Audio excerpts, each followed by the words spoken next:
Hello दोस्तों, I hope आप सब अच्छे होंगे। साथियों, हम लोग यूपीपीएससी 2024 के लिए प्रैक्टिस सेट सॉल्व कर रहे हैं और इस वीडियो में हम लोग दृष्टि आईएएस द्वारा पब्लिश किए गए टेस्ट सीरीज को सॉल्व करेंगे और इसके अंतर्गत हम लोग जीएस और करंट अफेयर की जो सेक्शन है उसको कवर करेंगे, ठीक है। जिसमें जीएस के साथ साथ आप लोगों को करंट अफेयर वाले सेक्शन भी देखने को मिलेंगे, उसके भी क्वेश्चंस मिलेंगे। तो जीएस के साथ साथ करंट अफेयर वाले सेक्शन या क्वेश्चन भी आप लोगों का कवर होता रहेगा। तो यदि आप लोग चैनल पर नए हैं तो सब्सक्राइब कर लीजिए और बेल आइकन को प्रेस कर लीजिए, जिससे वीडियो के महत्वपूर्ण नोटिफिकेशन आप लोगों को मिलते रहें और जो भी एग्ज़ाम के पॉइंट ऑफ व्यू से इम्पोर्टेंट मटेरियल है वो आपको समय समय पर प्रोवाइड कराया जाएगा, जिससे कि एग्ज़ाम में आप लोग अच्छा परफॉर्म कर पाएँ। बाकी प्रैक्टिस सेट आप लोग सॉल्व करिए और एग्ज़ाम को बहुत ज़्यादा दिन नहीं रह गए हैं, तो जो भी नोट्स वगैरह आपने बनाया है, आपके नोट्स हैं, उसको रिवीजन करिए जितना ज़्यादा कर पा रहे हैं। बाकी उसके साथ साथ जो है प्रैक्टिस सेट ज़रूर सॉल्व करते रहिए, जिससे आपके जीएस के साथ साथ करंट अफेयर वाले सेक्शन भी कवर होते हैं। और वीडियो अगर अच्छा लगे तो लाइक ज़रूर कर दिया करें और अपने दोस्तों साथियों के साथ वीडियो ज़रूर शेयर कर दें। और किसी भी क्वेश्चंस को लेकर के कोई डाउट हो, कन्फ्यूजन हो, कमेंट बॉक्स में कमेंट करके पूछ सकते हैं और उसके साथ साथ अपना फीडबैक भी ज़रूर दे दिया करें कमेंट बॉक्स में। और कोशिश करिएगा प्रैक्टिस सेट मेरे आंसर बताने के पहले आप लोग पूरे प्रैक्टिस सेट को सॉल्व करें, अटैम्प्ट करें और देखिए आप लोग के कितने क्वेश्चन सही हो रहे हैं। और इसमें जो क्वेश्चंस है आप लोगों को हिंदी और इंग्लिश दोनों फॉर्मेट में देखने को मिलेंगे, तो जिस भी लैंग्वेज में आप लोग कंफर्टेबल हो उसमें जो है प्रैक्टिस सेट सॉल्व कर सकते हैं, ठीक है। तो चलिए इसी के साथ वीडियो की शुरुआत करते हैं। भारतीय संविधान का निम्नलिखित में से कौन सा अनुच्छेद सामाजिक और शैक्षणिक रूप से पिछड़े वर्गों से संबंधित है? अनुच्छेद 331, अनुच्छेद 336, अनुच्छेद 340 या फिर अनुच्छेद 342 ए। इसका सही आंसर क्या होगा? इसका जो सही आंसर है वो हो जाएगा ऑप्शन डी, अनुच्छेद 342 ए में इसमें जो है सामाजिक और शैक्षणिक रूप से पिछड़े वर्गों के बारे में विशेष प्रावधान किया गया है। ऑप्शन डी इसका सही हो जाएगा, ऑप्शन डी। मूल अधिकारों के संदर्भ में निम्नलिखित में से कौन सा विकल्प सही है? वे देश में विधि सम्मत शासन स्थापित करने में सहायता करते हैं। वे सरकार के प्राधिकार की निरपेक्षता की जांच करते हैं। कौन सा विकल्प इसका सही होगा? इसका जो सही आंसर है वो हो जाएगा ऑप्शन बी। दोनों विकल्प इसके बारे में सही है, ठीक है। मूल अधिकार के बारे में दोनों कथन आपका सही हो जाएगा, ठीक है। ऑप्शन बी हो जाएगा। निम्नलिखित में से किस अधिनियम ने सिविल सेवकों के चयन के लिए खुली प्रतियोगिता प्रारंभ करने की बात की थी? अनुच्छेद 1853 का चार्टर अधिनियम, 1813 का चार्टर अधिनियम, 1833 का चार्टर एक्ट या फिर 1793 का चार्टर एक्ट। इसका सही आंसर क्या होगा? इसका जो सही आंसर है वो हो जाएगा ऑप्शन ए, 1853 के चार्टर अधिनियम द्वारा। इसमें ब्रिटिश संसद द्वारा इसे जब पारित किया गया तो इसमें जो है प्रावधान किया गया था कि सिविल सेवकों के लिए सिविल सेवकों का जो चयन है उसके लिए खुली प्रतियोगिता व्यवस्था जो है कराई जाएगी। और इसी के बाद जो है मैकाले समिति, जो भारतीय सिविल सेवा समिति की नियुक्ति जो है 1854 में भारतीय सिविल सेवा मैकाले समिति का गठन किया गया था, ठीक है। और इसी में प्रावधान किया गया था कि 1854 में लंदन में एक सिविल सेवा आयोग की स्थापना की गई, जिसके साथ ये प्रावधान किया गया था कि परीक्षा जो है लंदन और भारत दोनों में एक साथ कराई जाएंगी, ठीक है। और इसी के परिणामस्वरूप भारतीय सिविल सेवा भारत में पहली बार जो कराई गई थी, भारतीय सिविल सेवा की जो परीक्षा है वह 1922 में इलाहाबाद प्रयागराज में कराया गया था, ठीक है, प्रयागराज में। तो जो सही आंसर है वो हो जाएगा ऑप्शन ए।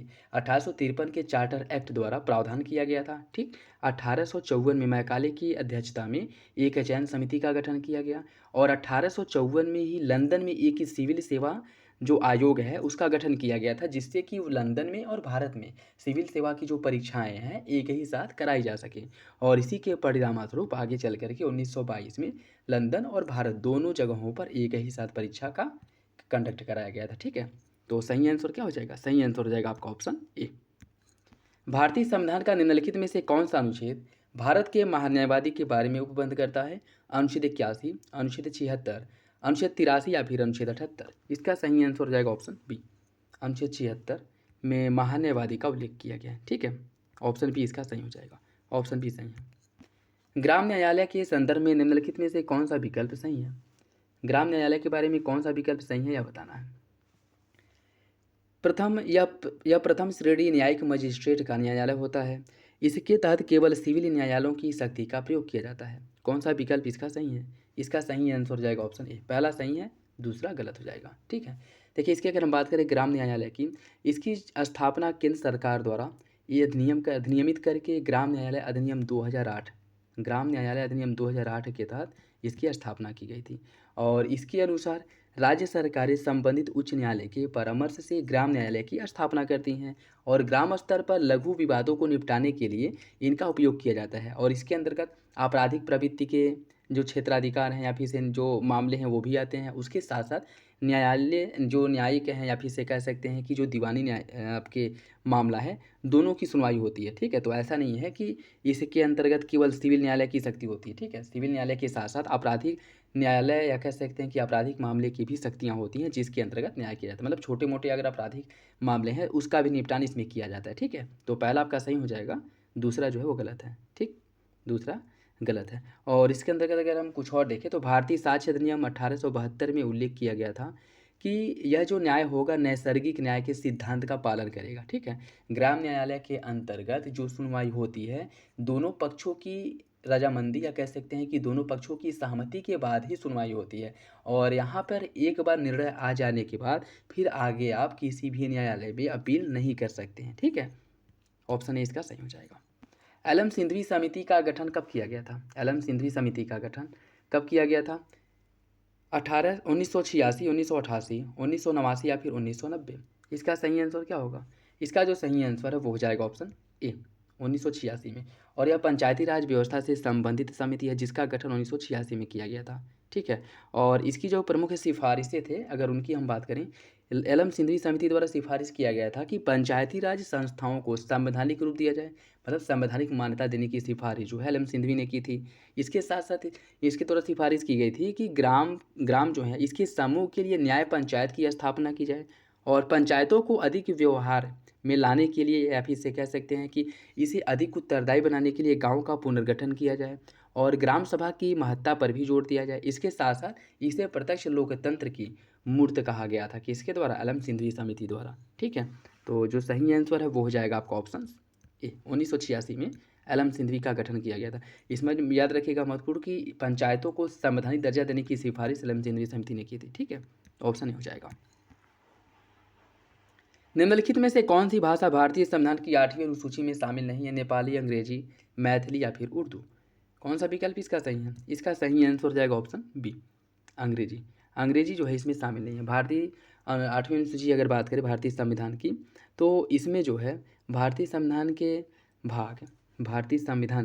भाग 17 में अनुच्छेद 343 से लेकर के 351 तक में इसका उल्लेख किया गया है। ठीक है, और इसमें जो अधिकारी भाषाएं हैं उसमें वर्तमान समय में अगर हम बात करें तो इसमें 22 भाषाओं को शामिल किया गया है जिसमें असमिया, बांग्ला, गुजराती, हिंदी, कन्नड़, कश्मीरी, कोंकणी, मलयालम, मणिपुरी, मराठी, नेपाली, उड़िया, पंजाबी, संस्कृत, सिंधी, तमिल, तेलुगु, उर्दू, बोडो, संथाली, मैथिली, डोगरी, ये सभी भाषाएं जो हैं इसके अंतर्गत शामिल हैं। स्टार्टिंग में इसमें बस 14 भाषाएं शामिल थीं। स्टार्टिंग में बस 14 भाषाएं शामिल थीं।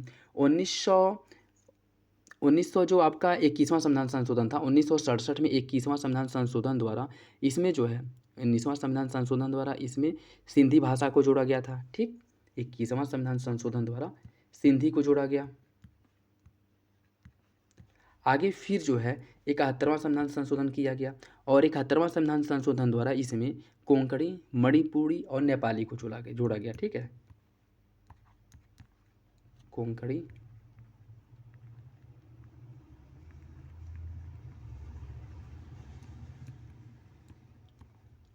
मणिपुरी, नेपाली को जोड़ा गया। ठीक है, फिर उसके बाद जो है 92वां संविधान संशोधन किया गया और इसके माध्यम से इसमें बोडो, डोगरी, मैथिली और संथाली भाषाओं को जोड़ा गया था। ठीक है, तो स्टार्टिंग में इसमें 14 भाषाएं थीं। उसके बाद जो है 3 बार इसमें संशोधन किया गया है, जिसके बाद जो पहला संविधान संशोधन हुआ था 21वां संविधान संशोधन किया गया था जिसके बाद सिंधी भाषा को जोड़ा गया।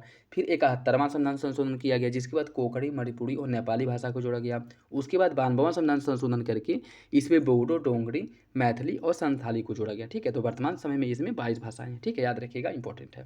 ऑप्शन 20 का सही हो जाएगा। अंग्रेजी जो है इसमें शामिल नहीं है। निम्नलिखित में से कौन सा अधिकार भारतीय संविधान के अनुच्छेद 21 का अभिन्न अंग नहीं है? आजीविका का अधिकार, रोजगार में अवसर की समता, विदेश यात्रा का अधिकार या फिर निःशुल्क विधिक सहायता का अधिकार? कौन अनुच्छेद 21 का अभिन्न अंग नहीं है? इसका कौन सा विकल्प सही है यह बताना है। देखिए, इसकी अगर हम बात करें इसका जो सही आंसर है वो हो जाएगा ऑप्शन बी, रोजगार में अवसर की समता का जो अधिकार है यह आपका अनुच्छेद 21 के अंतर्गत मूल अधिकार नहीं है। ठीक है, नहीं है। अगर हम बात करें रोजगार में अवसर की समता का अधिकार, तो अनुच्छेद 16 या सार्वजनिक क्षेत्र में रोजगार से संबंधित मामलों से संबंधित है, ठीक है, जो सभी नागरिकों को समान अवसर की गारंटी देता है, ठीक है, ऑप्शन बी हो जाएगा। राष्ट्रीय बाल अधिकार संरक्षण आयोग एनसीपीसीआर के संदर्भ में कौन सा विकल्प सही है? यह मार्च 2007 में स्थापित एक संवैधानिक निकाय है। इस आयोग में एक अध्यक्ष और 6 सदस्य शामिल होते हैं। कौन सा विकल्प इसका सही है? इसका जो सही आंसर है वो हो जाएगा ऑप्शन सी। ऑप्शन सी हो जाएगा। दूसरा सही है, पहला गलत है, ठीक है, दूसरा सही है, पहला गलत है। अगर हम बात करें राष्ट्रीय बाल अधिकार संरक्षण आयोग एनसीपीसीआर, इसका जो गठन किया गया था, इसका जो स्थापना किया गया था 2005 में किया गया था, न कि 2007 में, ठीक। और यह जो है महिला और बाल विकास मंत्रालय के प्रशासनिक नियंत्रण के अधीन कार्य करता है, ठीक। अगर ये पूछ ले कि राष्ट्रीय बाल अधिकार संरक्षण आयोग जो है किसके अंतर्गत कार्य करता है, महिला एवं बाल विकास मंत्रालय के अंतर्गत यह कार्य करता है। यह एक बहुसदस्यीय निकाय है जिसमें एक अध्यक्ष होता है, 6 सदस्य शामिल होते हैं, ठीक है। तो सही आंसर हो जाएगा आपका ऑप्शन सी। उत्तर पूर्वी परिषद निम्नलिखित में से किस केंद्रीय मंत्रालय के अंतर्गत कार्य करता है? उत्तर पूर्वी परिषद जो है किस केंद्रीय मंत्रालय के अंतर्गत कार्य करता है? कार्मिक मंत्रालय, गृह मंत्रालय, वित्त मंत्रालय या फिर इनमें से कोई नहीं? इसका सही आंसर क्या होगा? इसका जो सही आंसर है वो हो जाएगा आपका ऑप्शन डी, इनमें से कोई नहीं, ठीक है। उत्तर पूर्वी परिषद की अगर हम बात करें, यह उत्तर पूर्वी क्षेत्र विकास मंत्रालय के अंतर्गत कार्य करता है, ठीक है।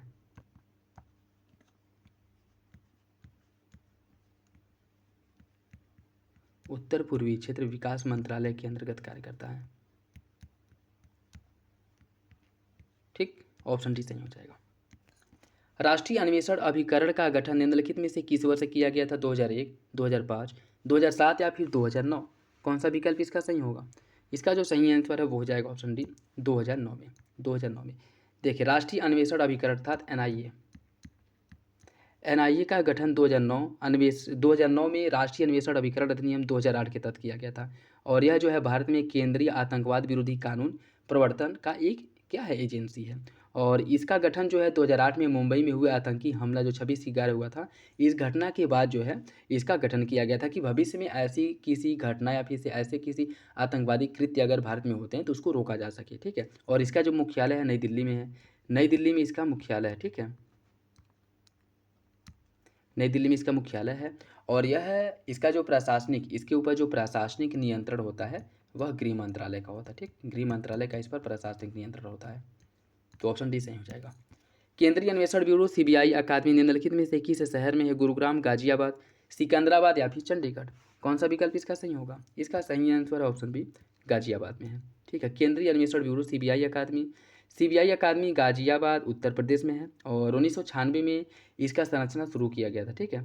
और इससे पहले प्रशिक्षण कार्यक्रम सीबीआई प्रशिक्षण के नई दिल्ली में आयोजित किया जाता था, लेकिन 1996 के बाद जो है ये सारी एक्टिविटी जो है गाजियाबाद में की जाती है, ठीक है। ऑप्शन बी हो जाएगा। अल्पसंख्यक शब्द के संदर्भ में कौन सा विकल्प सही है? भारतीय संविधान में अल्पसंख्यक पद को परिभाषित किया गया है। भारतीय संविधान का अनुच्छेद 29 धार्मिक और भाषाई दोनों अल्पसंख्यकों को सुरक्षा देने की बात करता है। इसका सही आंसर क्या होगा? इसका जो सही आंसर है वो हो जाएगा ऑप्शन सी। दूसरा सही है, पहला गलत है। दूसरा सही है, पहला आपका गलत हो जाएगा। देखिए, भारतीय संविधान में अल्पसंख्यक शब्द को परिभाषित नहीं किया गया है, ठीक है। भारतीय संविधान में अल्पसंख्यक को परिभाषित नहीं किया गया है। और अनुच्छेद 29 की बात करें, इसमें जो है भारत के राज्य क्षेत्र अथवा उसके किसी भाग में निवास करने वाले नागरिकों के किसी अनुभाग अर्थात किसी समुदाय या किसी एक भाग को जिसकी अपनी कोई विशेष भाषा हो, लिपि हो, संस्कृति हो, उसे बनाए रखने का उन्हें अधिकार दिया गया है। और यहाँ धार्मिक अल्पसंख्यकों के साथ साथ भाषाई अल्पसंख्यकों दोनों को सुरक्षा देने की बात की गई है, ठीक है। और भारत में कहीं भी अल्पसंख्यक शब्द को परिभाषित नहीं किया, भी याद रखिएगा, ठीक है। तो पहला आपका सही हो जाएगा, दूसरा गलत है। सॉरी, पहला गलत है, दूसरा सही है। केंद्रीय प्रशासनिक अधिकरण सीएटी कैट का स्थापना किसके प्रधानमंत्री काल में किया गया था? मोरारजी देसाई, राजीव गांधी, अटल बिहारी वाजपेयी या फिर इंदिरा गांधी? इसका सही आंसर क्या होगा? इसका सही answer option B, Rajiv Gandhi. जो केंद्रीय प्रशासनिक न्यायाधिकरण कैट है, इसकी स्थापना 1985 में, इसका स्थापना 1985 में भारतीय संविधान के अनुच्छेद 323 सब क्लॉज ए के तहत जो है किया गया था। और यह संघ या सरकार के नियंत्रण में अन्य जो प्राधिकारियों के मामले से संबंधित सार्वजनिक सेवाओं और पदों पर नियुक्त व्यक्तियों की भर्ती, इनकी भर्ती और सेवा की शर्तों के संबंध में जो विवाद और शिकायत होते हैं उस पर निर्णय लेती है, ठीक है। ऑप्शन बी हो जाएगा। राजीव गांधी के समय 1985 में इसका स्थापना किया गया था, गठन किया गया था और अनुच्छेद 323 के अंतर्गत इसका स्थापना हुआ था। ऑप्शन बी हो जाएगा। अंडमान और निकोबार द्वीप समूह किसकी अधीन क्षेत्र है? आंध्र प्रदेश उच्च न्यायालय, कलकत्ता उच्च न्यायालय, मद्रास उच्च न्यायालय या फिर उड़ीसा उच्च न्यायालय? इसका सही आंसर क्या होगा? इसका जो सही आंसर वो हो जाएगा ऑप्शन बी, कलकत्ता उच्च न्यायालय के अधिकार क्षेत्र में आता है। ठीक है, कलकत्ता उच्च न्यायालय के अधिकार क्षेत्र में आता है।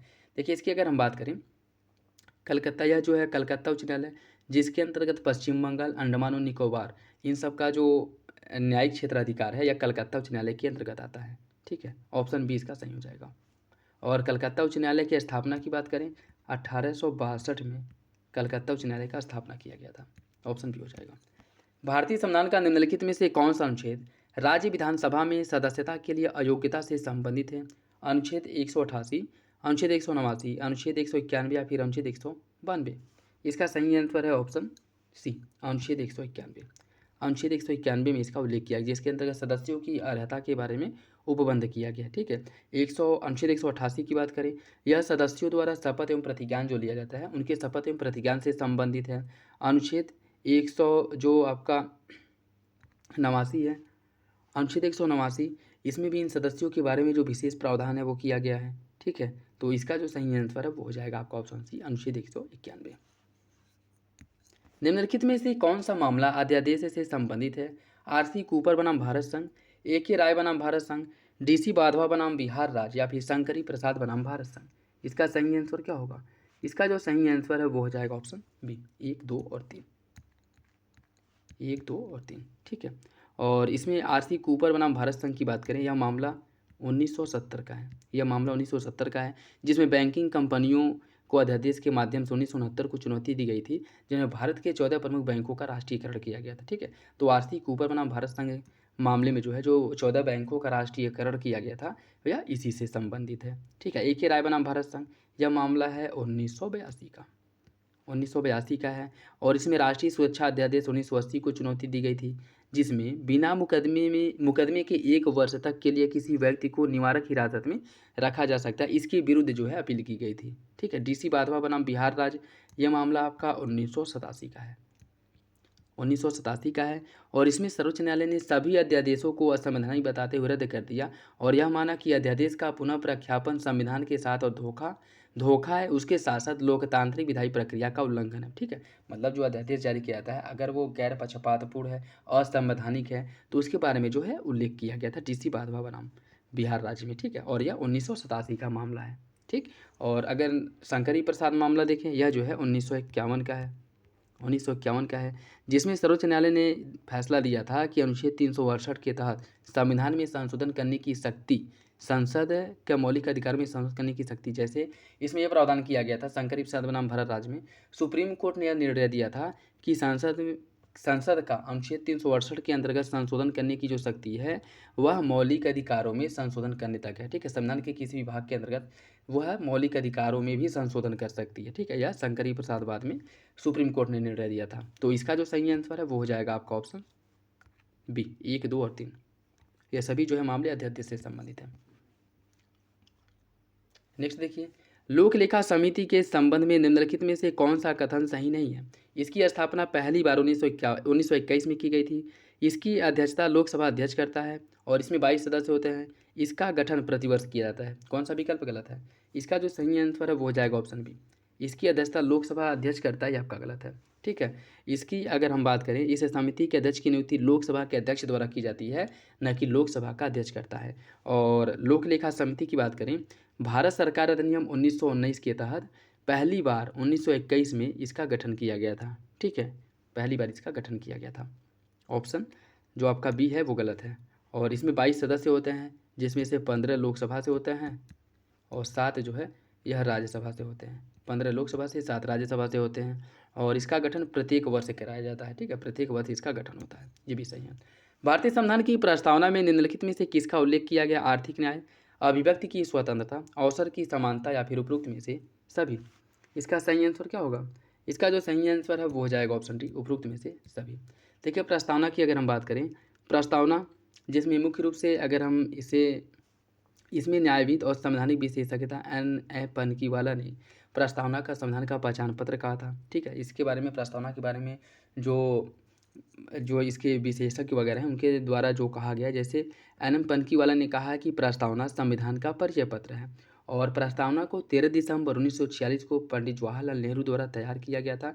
उद्देश्य प्रस्ताव के रूप में इसे पेश किया गया था और 42वें संविधान संशोधन द्वारा प्रस्तावना में समाजवादी, पंथ निरपेक्ष और अखंडता शब्द को जोड़ा गया था। ठीक है, 42वें संविधान संशोधन द्वारा। तो और बाकी आर्थिक न्याय हो गया आपका, अभिव्यक्ति की स्वतंत्रता, आर्थिक न्याय, अभिव्यक्ति की स्वतंत्रता, अवसर की समानता, इन सभी का उल्लेख किया गया। ठीक है, प्रस्तावना से भी क्वेश्चन जो है सीधे सीधे पूछ लिए जाते हैं। तो इसमें जैसे अगर हम बात करें, जिसमें प्रस्तावना में जो कहा गया कि हम भारत के लोग भारत को एक संपूर्ण प्रभुत्व संपन्न समाजवादी पंथ निरपेक्ष लोकतांत्रिक गणराज्य, यही जो है मिलाने के लिए क्रम से लगाने के लिए पूछ लेता है। ठीक है, इसमें ये क्या है कि संपूर्ण प्रभुत्व संपन्न समाजवादी पंथ निरपेक्ष लोकतांत्रिक गणराज्य ठीक बनाने के लिए उसके समस्त नागरिकों को सामाजिक, आर्थिक, राजनीतिक न्याय, विचार, अभिव्यक्ति और विश्वास, विचार, अभिव्यक्ति, विश्वास, धर्म और उपासना स्वतंत्रता की अगर हम बात करें, 5 प्रकार की स्वतंत्रता का उल्लेख किया गया प्रस्तावना में। कौन कौन है? विचार, अभिव्यक्ति, विश्वास, धर्म और उपासना की स्वतंत्रता। न्याय की बात करें, 3 प्रकार के न्याय का उल्लेख किया गया, सामाजिक, आर्थिक और राजनीतिक न्याय। उसके साथ साथ समता की अगर हम बात करें या समानता की बात करें, प्रतिष्ठा और अवसर की समता। ठीक, और उन सब में व्यक्तियों की गरिमा, राष्ट्र की एकता और अखंडता सुनिश्चित करने वाले बंधुत्व को बढ़ाने के लिए इसमें जो है इसका उल्लेख किया गया। ठीक है, तो याद रखिएगा, इसमें अगर हम न्याय की बात करें तो 3 प्रकार के न्याय का उल्लेख किया गया है। स्वतंत्रता की बात करें, 5 प्रकार की स्वतंत्रता की बात की गई है। समानता की बात करें तो 2 प्रकार की समानता की बात किया गया है। ठीक है, याद रखिएगा, इंपॉर्टेंट है। और इसका जो सही आंसर वो हो जाएगा आपका ऑप्शन डी। भारतीय संविधान का अनुच्छेद 2 संसद को अधिकार देता है कि किसी भी राज्य का क्षेत्रफल बढ़ाने का, नए राज्य की स्थापना करने का, किसी भी राज्य की सीमाएं बदलने का या फिर किसी भी राज्य का नाम बदलने का। कौन सा विकल्प इसका सही होगा? देखिए, इसकी अगर हम बात करें, यह अनुच्छेद 2 की बात कर रहा है, यह नए राज्य की स्थापना का उल्लेख करता है। ठीक है, नए राज्यों की स्थापना का उल्लेख करता है। अनुच्छेद 2 संसद को जो है ऐसे नियम या बनाने की बात करता है जिसके अंतर्गत नए राज्यों को स्थापित करने का अधिकार देता है जो उचित समझे या जो है संसद द्वारा किया जा सकता है। ठीक है, बाकी अनुच्छेद 3 की अगर हम बात करें, अनुच्छेद 3 में संसद को निम्नलिखित अधिकार दिए गए हैं, जिसमें कहा गया है कि किसी राज्य से क्षेत्र को अलग करके या फिर 2 या 2 से अधिक राज्यों को मिला करके या 2 से अधिक राज्यों के किसी क्षेत्र को मिला करके एक नए राज्य के रूप में बना सकता है। उसके साथ साथ किसी भी राज्य के क्षेत्रफल को बढ़ा सकता है, किसी भी राज्य के क्षेत्रफल को कम कर सकता है, किसी भी राज्य को सीमाओं को परिवर्तित कर सकता है, किसी भी राज्य के नाम को बदल सकता है। ठीक है, तो इसमें जो है किसी भी राज्य के क्षेत्रफल को बढ़ाना, ये वाला, किसी भी राज्य की सीमाओं को बदलना और किसी भी राज्य के नाम को बदलना, ये सभी जो आएंगे वो आपकी अनुच्छेद 3 के अंतर्गत इसका उल्लेख किया गया है। और यह जो है संविधान, इसके लिए संविधान संशोधन करने की ज़रूरत नहीं होती है, लेकिन जो आपके नए राज्यों की स्थापना की बात करता है, इसका तात्पर्य क्या है? इसका तात्पर्य ये है कि वर्तमान समय में जो क्षेत्र भारतीय राज्य का हिस्सा नहीं है उसको भारत में शामिल करना। अगर ऐसा कोई प्रावधान किया जा रहा है तो उसके लिए अनुच्छेद 2 के तहत संविधान का संशोधन, अनुच्छेद 368 के अंतर्गत संशोधन के माध्यम से ही ऐसा किया जा सकता है। ठीक है, याद रखिएगा, इंपॉर्टेंट है। तो नए राज्यों का जो प्रवेश होता है, जो वर्तमान में भारत संघ के भाग नहीं है, उनको भारतीय संघ में शामिल करना है, उसके लिए अनुच्छेद 2 के अंतर्गत संविधान संशोधन के माध्यम से ही किया जा सकता है। लेकिन अगर किसी राज्य के क्षेत्र में बदलना हो, उसके सीमाओं में परिवर्तन करना हो, उसके नाम में परिवर्तन करना हो, तो यह सभी जो किया जाएगा अनुच्छेद 3 के अंतर्गत किया जाएगा और इसके लिए अनुच्छेद 368 के अंतर्गत संविधान संशोधन करने की ज़रूरत नहीं होती है। ठीक है, ऑप्शन बी इसका सही हो जाएगा। नेक्स्ट देखिए दोस्तों, वीडियो अगर अच्छा लगे तो लाइक ज़रूर कर दिया करें और अपने दोस्तों साथियों के साथ जरूर शेयर कर दें और अपना फीडबैक जो है कमेंट बॉक्स में जरूर दे दिया करें।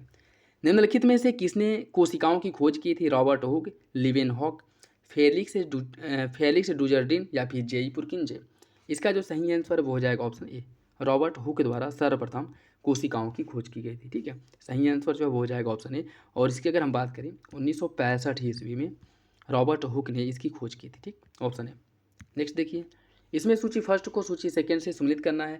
कुछ बीमारियां दी गई हैं और कारक दिया गया है, कौन सी बीमारी किस वजह से होता है उसे आपको सम्मिलित करना है। बात करें अगर एथलीट फूड की, यह जो है टीनिया पेडिस द्वारा होता है। दाद या ट्राइकोफाइटॉन, दाद जो है ट्राइकोफाइटॉन द्वारा होता है। अस्थमा, यह जो है एस्परगिलस फ्यूमिगेट्स के माध्यम से अस्थमा होता है। मेनिंजाइटिस, यह क्रिप्टोकोकस न्यूफार्मस द्वारा जो है मेनिनजाइटिस होता है। इसका जो सही आंसर वो हो जाएगा आपका ऑप्शन सी। ठीक, बाकी अगर हम गंजेपन की बात करें, गंजापन जो है टीनिया कैपिटिस द्वारा होता है, खुजली एकैरिस स्केबिज द्वारा होता है। इसका हो जाएगा ऑप्शन सी 2 4 1 3। निम्नलिखित में से कौन सा सुमेलित नहीं है? परागण प्रक्रिया, परागण माध्यम जो है सुमेलित नहीं है। एनिमोफिल्स वायु के माध्यम से परागण, मैलाकोफिल्स कीट के माध्यम से परागण, हाइड्रोफिल्स जल के माध्यम से परागण और अर्निथोफिल्स पक्षी के माध्यम से परागण। कौन सा विकल्प इसमें गलत है? इसका सही आंसर हो जाएगा ऑप्शन बी मैलाकोफिल्स। मैलाकोफिल्स की अगर हम बात करें तो सीपीओ के माध्यम से परागण होता है। ठीक है, बाकी आपका अर्निथोफिल्स पक्षियों के माध्यम से और एनिमोल्स वायु के माध्यम से, हाइड्रोफिल्स जल के माध्यम से। ठीक है, और कीट परागण ये कीड़ों द्वारा परागण होता है। और काइरोप्टेरिफिलस, काइरोप्टेरिफिलस यह चमगादड़ के माध्यम से परागण होता है। ठीक है, ऑप्शन बी सही हो जाएगा। मैलाकोफिलस की अगर हम बात करें तो यह सीप या जो शीप होते हैं सीपियाँ के माध्यम से परागण होता है। ऑप्शन बी यही गलत है। निम्नलिखित में से किसे मास्टर ग्रंथि कहा जाता है? इसका सही आंसर ऑप्शन है पिट्यूटरी ग्लैंड जो है, इसको जिसे पीयूष ग्रंथि भी कहा जाता है, इसे मास्टर ग्रंथि कहते हैं। ऑप्शन ही हो जाएगा। निम्नलिखित में से कौन सी एग्लूटिनेशन की एक प्रक्रिया है? कैंसर के इलाज की एक प्रक्रिया, रक्त समूह निर्धारित करने की एक प्रक्रिया, एंटीजन और एंटीबॉडी का एक साथ चिपकना, या फिर मूत्रवर्धन हार्मोन के स्त्राव की प्रक्रिया। कौन सा विकल्प इसका सही होगा? इसका जो सही आंसर वो हो जाएगा ऑप्शन सी एंटीजन और एंटीबॉडी का एक साथ चिपकना, इसी को एग्लूटिनेशन कहा जाता है। ठीक है, ऑप्शन सी इसका सही हो जाएगा। नेक्स्ट देखिए, इसमें सूची फर्स्ट को सूची सेकेंड से सुनिश्चित करना। कुछ पौधों में होने वाले रोग दिए गए हैं और उसके कारक जो दिया गया है उससे आपको सुनिश्चित करना है। ठीक है, आलू में विल्ट रोग, आलू में विल्ट रोग जो होता है वह स्यूडोमोनास सोलानिसीरम, सूडोमोनास सोलानिसीरम के माध्यम से या इसके वजह से होता है। ठीक, चावल में ब्लाइंड रोग, चावल में ब्लाइंड रोग होता है जैंथोमोनास ओरिज के कारण, जैंथोमोनास ओरिज के कारण। सेब में फायर ब्लाइट रोग, सेब में फायर ब्लाइट रोग इनवेनिया के कारण होता है, इनवेनिया के कारण। और बीन ब्लाइट रोग जैंथोमोनास फेजियोली के कारण होता है। ठीक है, इसका सही आंसर 4 1 2 3 हो जाएगा, 4 1 2 3 हो जाएगा। यानी अगर देखें हम साइट्रस फलों का जो कैंकर रोग होता है वह जैंथोमोनास एसिड्री के कारण होता है। आलू में स्कैब रोग यह स्टेप्टोमाइसिस स्कैब के कारण होता है। फलों में क्राउन गैल रोग जो होता है वह एग्रोबैक्टीरियम टूमेफेसिनस के कारण होता है। ठीक, इसका ऑप्शन ये हो जाएगा। अफीम पोस्ता के पौधे का वैज्ञानिक नाम क्या है? अफीम पोस्ता के पौधे का जो वैज्ञानिक नाम है वह पापावेर सोमनीफेरम है, पापावेर सोमनीफेरम। ऑप्शन बी हो जाएगा, ऑप्शन बी। ठगी का दमन किसके शासनकाल में किया गया था? ठगी प्रथा का जो दमन है किसके समय में किया गया था ये आपको बताना है। देखिए, इसकी अगर हम बात करें William बैटिक, Lord Hastings, Lord Dalhousie या फिर लॉर्ड एमहर्स्ट, इसका सही आंसर क्या होगा? देखिए, इसका जो सही आंसर है वो हो जाएगा आपका ऑप्शन ए। विलियम बैटिक के समय में ठगी प्रथा का उन्मूलन कह सकते हैं कि इसका दमन किया गया था। ठीक है, और विलियम बैटिक ने स्मिथ को ठग मुद्दे को संबोधित करने के लिए मालवा और नर्मदा क्षेत्र में नियुक्त किया था, जबकि स्लीमन ने उनके डिप्टी के रूप में कार्य किया था। और 1835 में ठगी और डकैती विभाग की स्थापना की गई और इसी के साथ स्लीमन के नेतृत्व में इसके संचालन का क्षेत्र जो दक्षिण भारत में हैदराबाद और उत्तर में अवध तक का मतलब पूरा विस्तार जो है हो गया था। और उसके साथ 1833 के चार्टर एक्ट द्वारा बंगाल के गवर्नर जनरल के पद का नाम बदल करके भारत का गवर्नर जनरल कर दिया गया था और विलियम बैटिक पहला जो है भारत का गवर्नर जनरल था। और इसी के समय में जो है ठगों का दमन किया गया था, जिसने सबसे पहले स्मिथ को जो है ठगों का दमन करने के लिए नियुक्त किया था। उसके बाद स्लीमन का जो है स्लीमन के नेतृत्व में ठगी प्रथा का दमन करने के लिए जो है एक आयोग बनाता है और इसका जो मुख्य रूप से दमन किया जाता है अंतिम रूप से स्लीमन के नेतृत्व में जो है ठगी प्रथा का अंत हो जाता है। ठीक है, ऑप्शन ए हो जाएगा, ऑप्शन ए इसका सही है। निम्नलिखित में से किसने मद्रास प्रेसिडेंसी में स्वदेशी आंदोलन का नेतृत्व किया था? सैयद हैदर राजा, चिदम्बरम पिल्लै, सी राजगोपालाचारी या फिर बाल गंगाधर तिलक। इसका सही आंसर क्या है? इसका सही आंसर है ऑप्शन बी मद्रास प्रेसिडेंसी में स्वदेशी आंदोलन का नेतृत्व चिदम्बरम पिल्लई द्वारा किया गया था। ठीक है, ऑप्शन बी 1905 ईस्वी में बंगाल विभाजन के विरोध में जो स्वदेशी आंदोलन चलाया गया था उसकी बात कर रहा है। ऑप्शन बी हो जाएगा। निम्नलिखित में से किसने महाड़ सत्याग्रह का नेतृत्व किया था? महात्मा गांधी, जवाहरलाल नेहरू, भीमराव अम्बेडकर या फिर वल्लभ भाई पटेल। इसका सही आंसर क्या है? इसका जो सही आंसर है वो हो जाएगा option C doctor Bhimrao Ambedkar द्वारा इसका नेतृत्व किया गया था। और इसकी अगर हम बात करें और महाड़ जो है महाराष्ट्र के महाड़ कस्बे में यह जो है विद्रोह हुआ था 1927 में। महाराष्ट्र के महाड़ कस्बे में हुआ था, जिसका नेतृत्व भीमराव अम्बेडकर ने किया था। ऑप्शन सी हो जाएगा। भारतीय राष्ट्रीय कांग्रेस के प्रथम गैर सरकारी अध्यक्ष कौन थे? भारतीय राष्ट्रीय कांग्रेस के प्रथम गैर भारतीय जो अध्यक्ष थे वो जॉर्ज यूले थे। ठीक है, जॉर्ज यूले थे। और इनके द्वारा जो है 1888 कांग्रेस अधिवेशन की अध्यक्षता की गई थी। अच्छा, कमेंट बॉक्स में आप लोग ये बताइए कि 1888 जॉर्ज यूले द्वारा जो कांग्रेस की अध्यक्षता की गई थी किस जगह पे की गई थी। यह जो भी जगह है बहुत ही प्रसिद्ध है और शायद आप सभी लोगों में से कुछ लोग जो है हो सकता है कि इस जगह से जुड़े हों। ठीक है, कमेंट बॉक्स में बताइएगा। ऑप्शन डी इसका सही हो जाएगा। बाकी अगर विलियम बे डर्बन की बात करें, इनके द्वारा 1889 में कांग्रेस अधिवेशन की अध्यक्षता की गई थी। अल्फ्रेड वेब ने 1894 में कांग्रेस अधिवेशन की अध्यक्षता की थी। और जो हेनरी कॉटन है, इनके द्वारा 1904 में कांग्रेस अधिवेशन की अध्यक्षता की गई थी। ठीक है, इसका हो जाएगा ऑप्शन डी। भारतीय राष्ट्रीय कांग्रेस के बारे में कौन सा विकल्प सही है? एकमात्र सत्र जब महात्मा गांधी ने भारतीय राष्ट्रीय कांग्रेस के अधिवेशन की अध्यक्षता की थी वह बेलगाम में आयोजित किया गया था। सरोजिनी नायडू भारतीय राष्ट्रीय कांग्रेस की अध्यक्ष बनने वाली पहली भारतीय महिला थी। कौन सा विकल्प इसका सही होगा? इसका जो सही आंसर है वो हो जाएगा ऑप्शन सी। दोनों विकल्प सही है। बेलगाम अधिवेशन जो 1924 में हुआ था, यह एकमात्र अधिवेशन है जिसकी अध्यक्षता महात्मा गांधी द्वारा की गई थी। और सरोजिनी नायडू द्वारा जो कानपुर अधिवेशन हुआ था 1925 में, इसकी अध्यक्षता की गई थी। ठीक है, दोनों विकल्प सही हो जाएगा। निम्नलिखित में से किसे प्रथम व्यक्तिगत सत्याग्रही के रूप में चुना गया था? जवाहरलाल नेहरू, विनोबा भावे, सुभाष चंद्र बोस या फिर वल्लभ भाई पटेल? इसका सही आंसर क्या होगा? इसका सही आंसर है ऑप्शन बी। विनोबा भावे जो है व्यक्तिगत सत्याग्रह के पहले सत्याग्रही थे। और व्यक्तिगत सत्याग्रह जिसकी शुरुआत 17 अक्टूबर 1940 को की गई थी। ठीक है, 1940 को इसकी शुरुआत की गई थी। और दूसरे सत्याग्रही जो है जवाहरलाल नेहरू थे। जवाहरलाल नेहरू दूसरे सत्याग्रही थे, पहले विनोबा भावे थे। Option B. निम्नलिखित संधियों पर विचार कीजिए और इन्हें प्रारंभ से अंतिम तक सही कालानुक्रम में व्यवस्थित करना है। मद्रास की संधि, सालबाई की संधि, एक्सला सैम्पेल की संधि और वेसिन की संधि। इन सभी संधियों को जो है क्रम से आपको लगाना है, मतलब स्टार्टिंग से लगाना है। ठीक है, इसमें अगर हम बात करें आ जाएगा आपका जो मद्रास की संधि है, यह किया गया था 1769 में। ठीक है, 1769 में किया गया था। और मद्रास की संधि जो हुआ था प्रथम आंग्ल मैसूर युद्ध के बाद मद्रास की संधि की गई थी। ठीक है, सालबाई की संधि 1782 में हुआ था।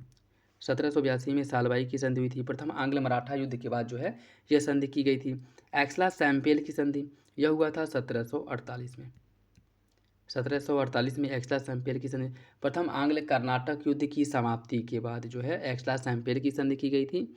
ठीक है, और बेसिन की संधि जो की गई थी यह 1802 में किया गया था, 1802 में। ठीक है, तो इसका जो सही आंसर हो जाएगा 3124, option B. Option B. Dev Samaj की स्थापना की गई थी किसके द्वारा? देव समाज की स्थापना किसने की थी? देखिए, शिव नारायण अग्निहोत्री द्वारा देव समाज की स्थापना की गई थी। कब? 1887 में। और किया गया था कहाँ पे? लाहौर में। लाहौर में इसका स्थापना शिव नारायण अग्निहोत्री द्वारा किया गया था। ऑप्शन सी सही हो जाएगा। दिसंबर 2023 में प्रधानमंत्री ने कितने वंदे भारत ट्रेनों का उद्घाटन किया था? ये कुछ जो करंट अफेयर है इसमें शायद ये पुराना करंट अफेयर है, फिर भी देख लीजिए। इसकी अगर हम बात करें, दिसंबर 2023 में प्रधानमंत्री मोदी द्वारा 6 वंदे भारत ट्रेनों को जो है हरी झंडी दिखा करके रवाना किया गया था। और ये 6 वंदे भारत जो ट्रेन है जो वैष्णो देवी कटरा नई Delhi Vande Bharat express, Amritsar Delhi Vande Bharat express, Coimbatore Bengaluru cantt Vande Bharat express, Manglaur Badgaon Vande Bharat express, जलवा मुंबई वंदे भारत एक्सप्रेस और अयोध्या आनंद विहार टर्मिनल वंदे भारत एक्सप्रेस, 6 ट्रेनों का शुभारंभ हुआ था। ऑप्शन डी हो जाएगा। गदर पार्टी का मुख्यालय कहाँ पे है? गदर पार्टी का जो स्थापना किया गया था इसका मुख्यालय कहाँ पे है? सैन फ्रांसिस्को में। ठीक है, और लाला हरदयाल द्वारा जो है इस गदर पार्टी की स्थापना की गई थी 1913 ईस्वी में। 1913 में। Option B. जब भारत को आज़ादी प्राप्त हुई उस समय भारतीय राष्ट्रीय कांग्रेस के अध्यक्ष कौन थे? जिस समय भारत आज़ाद हुआ था उस समय भारतीय राष्ट्रीय कांग्रेस के अध्यक्ष JB कृपलानी थे। ठीक है, JB कृपलानी 1947 में। 1947 में। ऑप्शन सी हो जाएगा। सुभाष चंद्र बोस के बारे में कौन सा विकल्प सही नहीं है? 1923 में उन्हें अखिल भारतीय युवा कांग्रेस का अध्यक्ष चुना गया था। 1919 में सुभाष चंद्र बोस को भारतीय सिविल सेवा परीक्षा में चुना गया। 1930 में वे कलकत्ता के मेयर चुने गए थे। और 1931 में गांधी इरविन समझौते का उन्होंने समर्थन किया था। कौन सा विकल्प इसका गलत है? देखिए, इसका जो सही आंसर है वो हो जाएगा आपका ऑप्शन डी।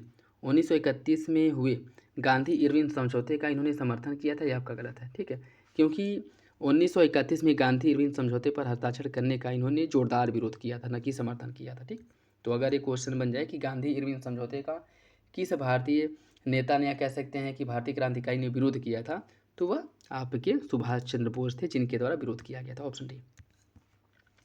विश्वविद्यालय अधिनियम पारित किया गया था कब? 1901, 2, 3 या फिर 4? इसका सही आंसर ऑप्शन डी, 1904 ईस्वी में विश्वविद्यालय अधिनियम पारित किया गया था। ठीक है, और यह जो है कर्जन के समय में आया था। ऑप्शन डी हो जाएगा। ठीक है, ऑप्शन डी। और टॉमस रैले की अध्यक्षता में, जो टॉमस रैले है, इसकी अध्यक्षता में विश्वविद्यालय आयोग का गठन किया गया था। ठीक है, ऑप्शन डी हो जाएगा। पदार्थ के संबंध में कौन सा विकल्प सही नहीं है? ठोस पदार्थ में मौलिक कणों के बीच आकर्षण बल अधिक होता है। ठोस पदार्थों में मौलिक कणों की गतिज ऊर्जा न्यूनतम होती है। गैसों में मौलिक कणों के बीच का स्थान अधिकतम होता है। या फिर दबाव बदलने से किसी पदार्थ की अवस्था नहीं बदलती है। कौन सा विकल्प इसमें से गलत है? इसका जो सही आंसर वो हो जाएगा ऑप्शन डी। दबाव बदलने से किसी पदार्थ की अवस्था नहीं बदलती, आपका गलत है। दबाव बदलने से पदार्थ की अवस्था बदल सकती है। ठीक है, जैसे गैस हैं, गैस को अगर बहुत ज़्यादा कंप्रेस आप कर देंगे तो उसे बदल करके लिक्विड फॉर्म में कर सकते हैं। इसका उदाहरण क्या है? जिसका उदाहरण जो है, जैसे आपका ये LNG वगैरह हो गया। ठीक है, तो ऑप्शन डी गलत हो जाएगा। दबाव बदलने से पदार्थ की अवस्था भी बदल जाती है। ठीक है, ऑप्शन डी हो जाएगा। निम्नलिखित में से कौन सा एक उपधातु के रूप में वर्गीकृत नहीं है? लिथियम, बोरॉन, सिलिकॉन या फिर जर्मेनियम? कौन सा विकल्प इसका सही है? इसका जो सही आंसर वो हो जाएगा option A, lithium. Option A सही हो जाएगा। द्रव्यमान संरक्षण का नियम, द्रव्यमान संरक्षण के नियम का प्रतिपादन किसके द्वारा किया गया था? द्रव्यमान संरक्षण के नियम का प्रतिपादन किया था एंटोनी लावांजियर द्वारा। लावांजियर द्वारा, ऑप्शन सी हो जाएगा। ठीक है, ऑप्शन सी। और इसका जो प्रतिपादन है 1789 में इन्होंने किया था। Option C. परमाणु की संरचना के संदर्भ में कौन सा विकल्प सही है? समान परमाणु संख्या लेकिन भिन्न परमाणु द्रव्यमान संख्या वाले परमाणु संभारिक कहलाते हैं। और समस्थानिक समान द्रव्यमान संख्या लेकिन भिन्न परमाणु संख्या वाले होते हैं। कौन सा विकल्प इसका सही होगा? इसका सही आंसर ऑप्शन सी। दोनों विकल्प एक दूसरे के अपोजिट है। ठीक है, ऑप्शन सी हो जाएगा, दोनों गलत है। निम्नलिखित में से कौन सा क्षारीय यौगिक नहीं है? Lithium hydroxide, hydrogen bromide, strontium hydroxide या फिर बेरियम हाइड्रोक्साइड? इसका सही आंसर हो जाएगा option B, hydrogen bromide. Hydrogen bromide जो है यह क्षारीय यौगिक नहीं है। Option B.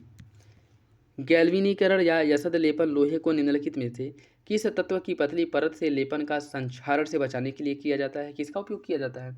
देखिए, किससे? लोहे के ऊपर जो पतली परत चढ़ाई जाती है जिससे जंग से बचाने के लिए, उसमें जो वो परत होता है जिंक होता है। ठीक है, जिंक की पतली परत चढ़ाई जाती है। Option C.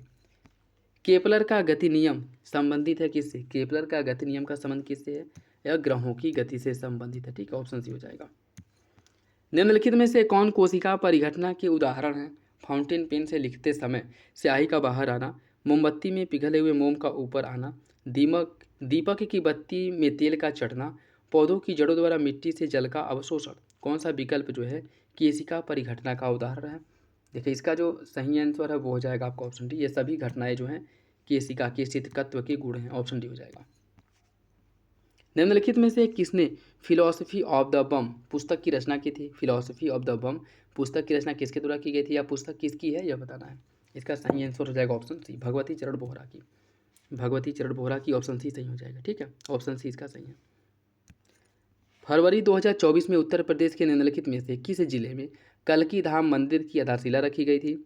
इसका सही आंसर है ऑप्शन डी, ऑप्शन डी, संभल में। ठीक है, ऑप्शन डी सही हो जाएगा। और प्रधानमंत्री द्वारा इसकी आधारशिला रखी गई थी। ठीक है, कल्की धाम मंदिर परियोजना की। Option D. हाल ही में निम्नलिखित में से किस राज्य ने काजी नींबू को राजकीय फल घोषित किया है?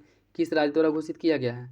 देखिए, इसकी अगर हम बात करें, असम द्वारा काजी नींबू को राजकीय फल घोषित किया गया है। ऑप्शन सी हो जाएगा। निम्नलिखित में से किसे ओडिशा का चौथा जैव विविधता विरासत स्थल घोषित किया गया है? ओडिशा का चौथा जैव विविधता विरासत स्थल गुप्तेश्वर वन को घोषित किया गया है। ऑप्शन बी हो जाएगा। सॉरी, ये दिसंबर 2024 नहीं है, दिसंबर 2023 है। ठीक है, इसमें जो है भारतीय रिजर्व बैंक ने किस बैंक को भारतीय रेलवे की ओर से पेंशन वितरित करने के लिए प्राधिकृत किया है? किसे किया गया है? देखिए, इसकी अगर हम बात करें, यह बंधन बैंक को प्राधिकृत किया गया। ऑप्शन ए हो जाएगा, ऑप्शन ए।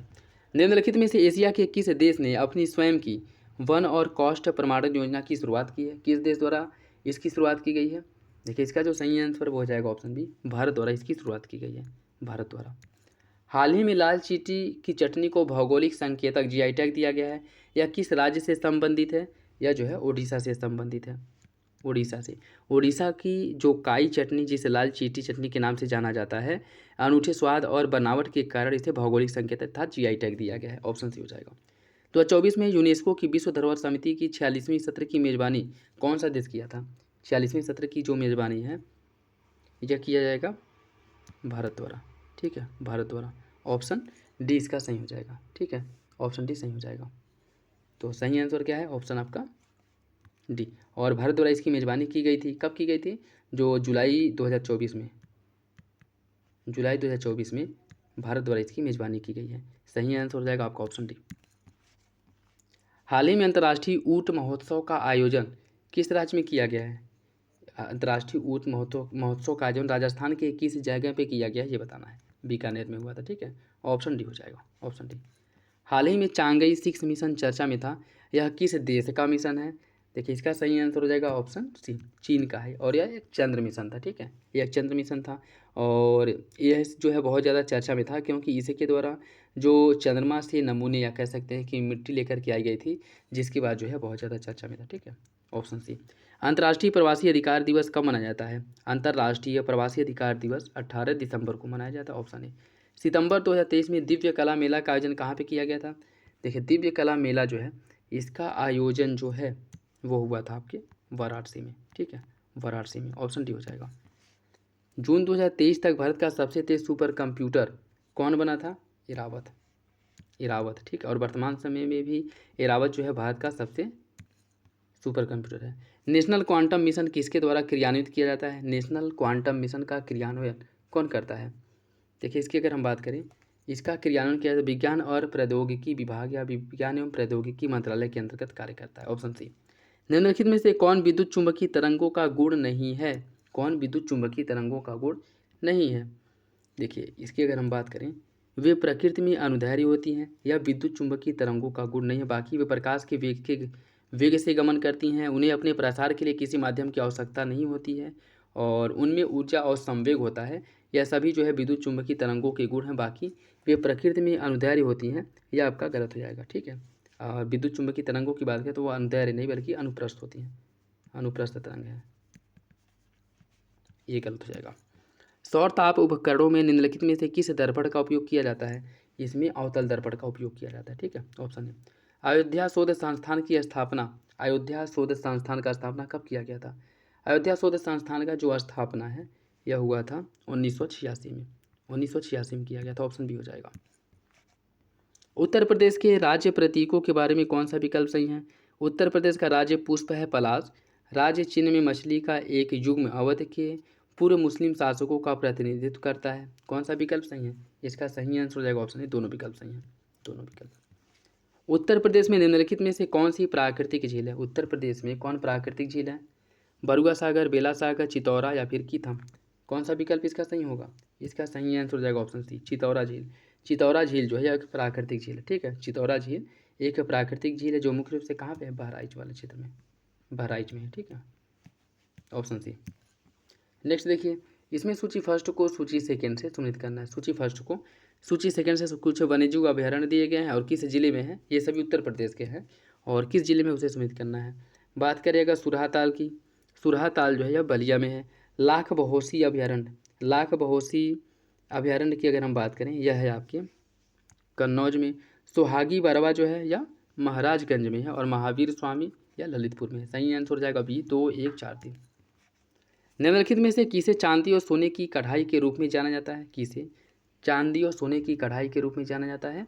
इसका सही आंसर हो जाएगा ऑप्शन ए, जरदोजी को, ठीक है, जरदोजी को, ऑप्शन ए हो जाएगा।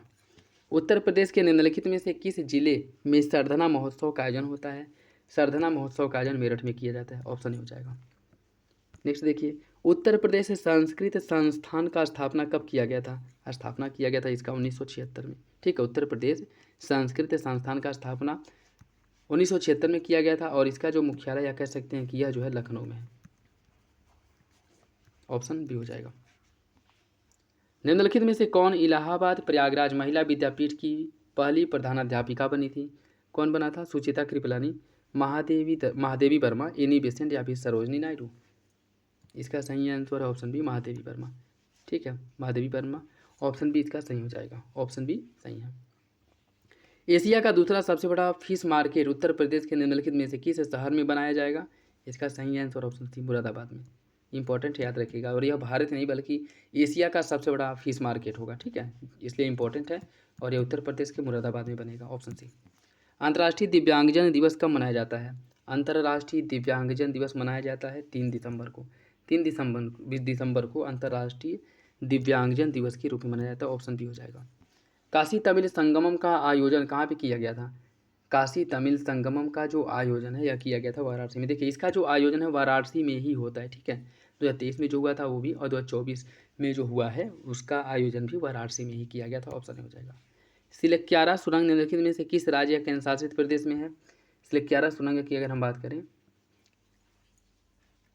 यह आपके उत्तराखंड राज्य में स्थित है। ठीक है, उत्तराखंड में है, जो उत्तरकाशी जिले में यमुनोत्री राष्ट्रीय राजमार्ग के किनारे निर्माणाधीन था, जिसका उस समय बहुत ज़्यादा चर्चा में था जब इसमें कुछ लोग फंस गए थे। ठीक है, तो सही आंसर जो है वो हो जाएगा आपका option C. Amrit Bharat train, Amrit Bharat train क्या है? एक EMU intercity train, DMU intercity train, superfast passenger train या फिर सुपरफास्ट मालगाड़ी? कौन सा विकल्प इसका सही होगा? इसका सही आंसर है ऑप्शन सी, यह सुपरफास्ट पैसेंजर ट्रेन है, ऑप्शन सी हो जाएगा। रॉलेट एक्ट द्वारा निम्नलिखित में से कौन सा अधिकार निलंबित किया गया था? रॉलेट एक्ट द्वारा किस अधिकार को निलंबित किया गया था? देखिए, इसके अंतर्गत जो है बंदी प्रत्यक्षीकरण जो अधिकार है इसे निलंबित किया गया था। इसी में कहा गया था ना, नो अपील नो दलील, इसी में नारा दिया गया था, जिसके अंतर्गत जो है बंदी प्रत्यक्षीकरण जो आपका अधिकार है इसको निलंबित कर दिया गया था। ठीक, बंदी प्रत्यक्षीकरण मतलब किसी भी व्यक्ति को बंदी बनाया जाता है तो उसमें पूछा जाता है ना कि किस आधार पर आप इसे बंदी बना रहे हैं, तो और इसमें यही अधिकार निलंबित कर दिया गया है, ऑप्शन ए। गोल्डन बुश सिवकथॉर्न का संबंध किससे है? गोल्डन बुश या सिवकथॉर्न यह मुख्य रूप से एक झाड़ी है, और यह जो है इसमें बहुत से पौष्टिक विटामिन वाले गुण होते हैं। ठीक है, जिस कारण ये चर्चा में था, ऑप्शन ही हो जाएगा। और यह कहाँ पे, जो पहाड़ी क्षेत्र है आपके उत्तराखंड हिमाचल वाले क्षेत्र में बहुत ऊंचाई पर यह पाए जाते हैं। ठीक है, और इसे जो है GI टैग भी प्राप्त हो गया है। ठीक है, GI टैग भी इसे दिया गया है, और यह जो है आपके उत्तराखंड हो गया और जबकि हिमाचल प्रदेश, उसके साथ साथ लद्दाख में बहुत अधिक मात्रा में व्यापक स्तर पर पाया जाता है। ठीक है, और इसे GI टैग दिया गया था। ठीक, ऑप्शन ये हो जाएगा। भारत के राष्ट्रीय हरित हाइड्रोजन मिशन का उद्देश्य क्या है? 2030 तक भारत में लगभग 125 गीगावाट की नवीकरणीय ऊर्जा क्षमता स्थापित करना, भारत को ईंधन का शुद्ध निर्यातक बनाना, 2047 तक शुद्ध शून्य उत्सर्जन लक्ष्य प्राप्त करना, या फिर ए और बी? इसका सही आंसर हो जाएगा ऑप्शन डी, ए और बी सही है, ये गलत है। ठीक है, भारत को जो शुद्ध शून्य उत्सर्जन प्राप्त का लक्ष्य रखा गया है उसे 2070 तक रखा गया। ठीक है, कि 2070 तक भारत को शुद्ध शून्य उत्सर्जक बनाया जाएगा। ठीक है, ये लक्ष्य रखा गया है 2070 तक, बाकी पहला और दूसरा सही है। फरवरी 2024 में डिफेंस एक्सपो का आयोजन कहाँ पे किया गया था? फरवरी 2024 में जो डिफेंस एक्सपो का आयोजन हुआ था यह पुणे महाराष्ट्र में हुआ था, ऑप्शन सी हो जाएगा। निम्नलिखित में से कौन से देश ने दोस्ती 6 जो अभ्यास है इसमें भाग लिया था? भारत, मालदीव, श्रीलंका या फिर उपरोक्त में से सभी? दोस्ती 16 अभ्यास में किसने भाग लिया था?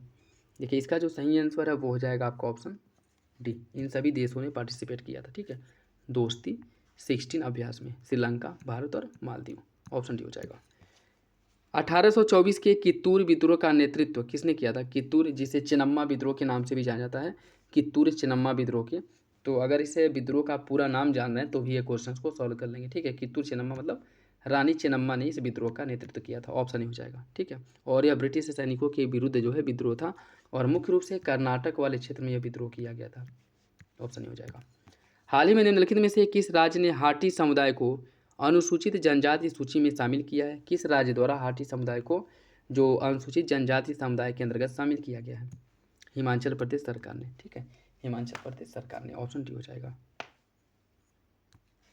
निम्नलिखित में से किस राज्य ने पोइला बोईसाख को राज्य दिवस घोषित किया है? किस राज्य द्वारा इसकी घोषणा की गई है? पश्चिम बंगाल राज्य ने। ठीक है, ऑप्शन ये हो जाएगा। और पोइला बोईसाख को राज्य दिवस और नोबेल पुरस्कार विजेता रविंद्रनाथ टैगोर द्वारा लिखित सांगलार माटी बांग्लार जलस को राज्य गीत घोषित किया गया। ठीक है, ये भी याद रखिएगा। पोइला बोईसाख जो ये राज्य दिवस जिसे घोषित किया गया, उसके साथ साथ रविंद्रनाथ टैगोर द्वारा लिखित सबांगलार माटी बांग्लार जलस, इसको जो है राज्य का गीत घोषित किया गया। ठीक है, ऑप्शन ए हो जाएगा इसका सही है। जनवरी 2024 में निम्नलिखित तापमान थर्मल डिसेलिनेशन संयंत्र का उद्घाटन कहाँ किया गया है? डिसेलिनेशन का जो संयंत्र है कहाँ पे स्थापित किया गया है? इसका स्थापना हुआ है लक्षद्वीप में। ठीक है, जो पानी को मतलब जो खारा पानी होता है उसको पीने योग्य बनाने के लिए डिसेलिनेशन संयंत्र लगाया गया है। ठीक है, और यह लगाया गया आपके लक्षद्वीप में लगाया गया है। ठीक, लक्षद्वीप में। सही आंसर हो जाएगा आपका ऑप्शन सी। और यह जो है किसके सहयोग से जो है इसका विकास किया जा रहा है?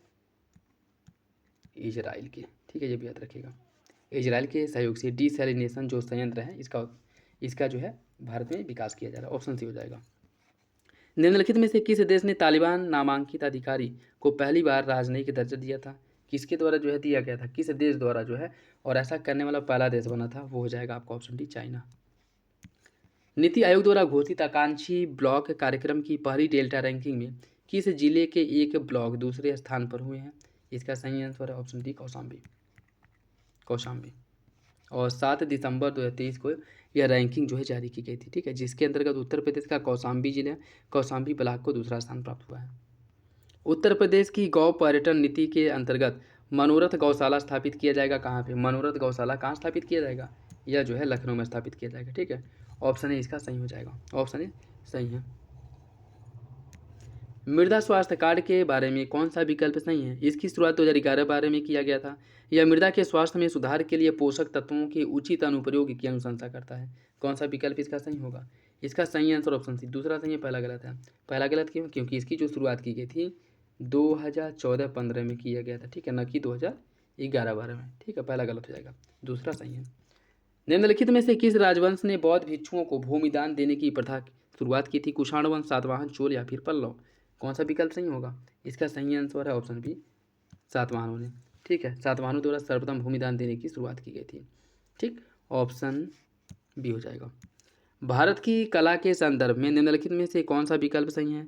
गांधार कला में भूरे बरुआ पत्थर का उपयोग किया जाता था। मथुरा कला हिंदू, बौद्ध और जैन धर्म से प्रभावित था। कौन सा विकल्प इसका सही है? इसका जो सही आंसर वो हो जाएगा ऑप्शन सी। दोनों विकल्प सही हो जाएंगे। ठीक है, दोनों विकल्प। गांधार में भूरे बरुआ पत्थर का उपयोग किया। जो मथुरा कला है इसके अंतर्गत हिंदू, बौद्ध और जैन तीनों धर्मों से संबंधित जो प्रतिमाएं हैं इनका निर्माण किया गया। ऑप्शन सी हो जाएगा। मौर्य काल में सीता शब्द प्रदर्शित करता है किसको? मौर्य काल में जो सीता शब्द का उल्लेख किया गया है किसके लिए किया गया था? राज्य की जो भूमि होती थी उसे सीता भूमि कहा जाता था। ऑप्शन ए हो जाएगा। हाथी गुम्फा शिलालेख में प्रयुक्त भाषा कौन है? हाथी गुम्फा शिलालेख की जो भाषा है क्या है यह बताना है। देखिए, इसकी अगर हम बात करें, हाथी गुम्फा अभिलेख की भाषा है प्राकृत। ऑप्शन ए हो जाएगा, प्राकृत है, ऑप्शन ए। स्यादवाद का संबंध किस संप्रदाय से है? स्यादवाद का संबंध किस संप्रदाय से? देखिए, स्यादवाद जो है यह जैन धर्म या जैन संप्रदाय से संबंधित है। ऑप्शन बी हो जाएगा। ठीक है, ऑप्शन बी इसका सही है। स्यादवाद जो जैन धर्म से संबंधित है, जिसका अर्थ होता है कि स्वभिन्न संभावनाओं की जांच करने के लिए विधि सम्मत प्रक्रिया, और यह सिद्धांत इस बात की वकालत करता है कि सभी निर्णय सशर्त हैं, केवल कुछ स्थितियों परिस्थितियों अथवा इंद्रियों में ही यह मान्य होते हैं। ठीक है, स्यादवाद मतलब हो सकता है। ठीक है, ऑप्शन बी। नेक्स्ट देखिए, भारत की प्राकृतिक कृषि पद्धति राष्ट्रीय सतत कृषि मिशन के तहत शुरू की गई है। भारतीय प्राकृतिक कृषि पद्धति का उद्देश्य बाहर से खरीदे गए आगत और सिंथेटिक रसायनों के उपयोग को कम करना है। कौन सा विकल्प इसका सही होगा? इसका सही आंसर हो जाएगा ऑप्शन डी। दोनों सही और आगे की सही व्याख्या करता है। ऑप्शन डी हो जाएगा। प्रधानमंत्री किसान सम्मान निधि की शुरुआत कब की गई थी? प्रधानमंत्री किसान सम्मान निधि की शुरुआत की गई थी 24 जनवरी 2019 को। जो 2019 चुनाव होने वाला था, चुनाव से पहले जो है इसकी शुरुआत की गई थी, जिसके अंतर्गत एक वर्ष में 6,000 रुपये जो है किसानों को दिया जाता है 3 किस्तों में। ठीक है, 2-2 हज़ार रुपये करके। ऑप्शन हो जाएगा। नमो ड्रोन दीदी योजना का संबंध किससे है? नमो ड्रोन दीदी योजना का संबंध कृषि सहायता के लिए महिला स्वयं सहायता समूहों को ड्रोन प्रदान करना, यह नमो ड्रोन दीदी से संबंधित है। ऑप्शन सी हो जाएगा। ठीक, भारत में कृषि निर्यात क्षेत्र की अवधारणा शुरू की गई थी कब? भारत में कृषि निर्यात क्षेत्र की अवधारणा की शुरुआत कब की गई थी? 2001, 2002, 2004 या फिर 2005? इसका सही आंसर क्या होगा? देखिए, इसका जो सही आंसर है वो हो जाएगा आपका ऑप्शन ए 2001 में। 2001 में, ठीक है, ऑप्शन ए इसका सही हो जाएगा। पूर्व मौर्य काल के दौरान वेसस, पूर्व मौर्य काल के दौरान वेसस क्या था? यह व्यापारिक सड़क था, भंडार गृह, चांदी का सिक्का या फिर ग्राम प्रधान? इसका सही आंसर क्या है? इसका सही आंसर हो जाएगा ऑप्शन ए, यह जो है व्यापारिक सड़क था, ठीक है, ऑप्शन ए हो जाएगा। संगम युग में धनी किसानों को क्या कहा जाता था? संगम काल में धनी किसानों को क्या कहते थे? देखिए, संगम काल में धनी किसानों को बेल्लाल कहा जाता था, ऑप्शन सी हो जाएगा, ठीक है। देखिए, संगम काल के जो कुछ शब्दावलियाँ हैं, जैसे शासक वर्ग को संगम काल में अरसर कहा जाता था, शासक वर्ग को अरसर, कृषि मजदूर जो होते थे उन्हें परियार, जासूसों को ओर्रार कहा जाता था, ठीक है, और न्यूनतम वर्ग के जो सदस्य होते थे, मतलब जो निम्न स्तर के सदस्य होते थे, उन्हें कदैसियार कहा जाता था, सेना के नायक को एनाडी कहा जाता था संगम काल में, ठीक है, सेना के नायक को एनाडी, और धनी किसान को वेल्लास कहा जाता था, ऑप्शन सी हो जाएगा। दिल्ली सल्तनत में निम्नलिखित में से कौन सा सैन्य विभाग था? दीवाने रिसालत, दीवाने अर्ज, दीवाने इंसा या फिर दीवाने कोही? इसका सही आंसर हो जाएगा ऑप्शन बी, दीवाने अर्ज। यह जो है सैन्य विभाग था, या इसे दीवाने आरिज भी कहीं कहीं देखने को मिल जाएगा, ठीक है, ऑप्शन बी हो जाएगा। बाकी दीवाने रिसालत, यह जो है विदेश मामले का विभाग था। दीवाने इंसा पत्राचार विभाग था। दीवाने कोही कृषि विभाग था। दीवाने बंदगान दासों का एक विभाग था। दीवाने खैरात दान विभाग। दीवाने वजारत राजस्व और वित्त प्रशासन का विभाग था, ठीक है। बाकी दीवाने अर्ज जो है सैन्य विभाग था, ऑप्शन बी। नेक्स्ट देखिए, इसमें सूची फर्स्ट को सूची सेकेंड से सुनित करना है। बरार, बरार जो है यह साम्राज्य किस वंश के अंतर्गत आता है? यह आता है आपका इमाडी शाही वंश के अंतर्गत, ठीक है, इमाडी शाही वंश के अंतर्गत। बीजापुर, बीजापुर जो है यह आदिल शाही वंश के अंतर्गत आता है। अहमदनगर की बात करें, यह निजाम शाही वंश के अंतर्गत आता है। और गोलकुंडा कुतुब शाही वंश के अंतर्गत, ठीक है। सही आंसर हो जाएगा आपका ऑप्शन डी, 2-3-4-1, 2-3-4-1। चौसा का युद्ध निम्नलिखित में से किस वर्ष लड़ा गया था? चौसा की जो युद्ध है, चौसा की लड़ाई किस वर्ष हुई थी? यह हुआ था आपका 1539 में, ठीक है, 1539 में। मुख्य रूप से किसके बीच? हुमायूं और शेरशाह सूरी के बीच में हुआ था, ठीक है, ऑप्शन सी हो जाएगा। और इसमें जो शेरशाह सूरी वो विजयी रहा, हुमायूं की पराजय होती है, ऑप्शन सी। शिवाजी के मंत्रियों के समूह को क्या कहा जाता था? शिवाजी का ये मंत्रियों का जो समूह था, इन्हें क्या कहा जाता था? इन्हें कहा जाता था अष्टप्रधान, ठीक है, अष्टप्रधान, ऑप्शन बी हो जाएगा। उत्तर प्रदेश का प्रथम राज्य वित्त आयोग गठित किया गया था कब? उत्तर प्रदेश का प्रथम राज्य वित्त आयोग का गठन किया गया था 1994 में, 1994 में, ऑप्शन डी हो जाएगा, ठीक है, ऑप्शन डी इसका सही है।